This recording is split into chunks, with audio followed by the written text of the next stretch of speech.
Okay పాప అలికింది చూడండి. ఈ బ్రెడ్ని ఇలా బాగా అంచుకోండి. తర్వాత అదో ఇలాంటి గ్లాస్ తీసుకొని రౌండ్గా చేసుకోండి.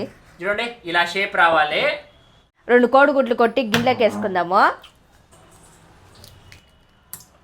చూడండి ఆ డైరీ మిల్క్ చెప్తా అంటే పాప ఎక్సైటింగ్, పాప మొక్క కావాలనేసి డైరీ మిల్క్ పీసులు ఇలా పెట్టుకుంటున్నాను. ఒక్కొక్క దాంట్లో గుడ్లు ముంచాలి.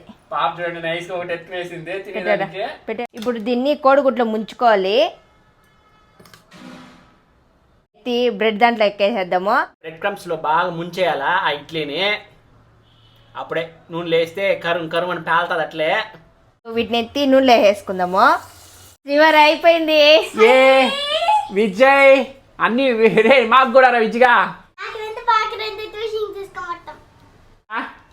బాగుంది. బాగుందా?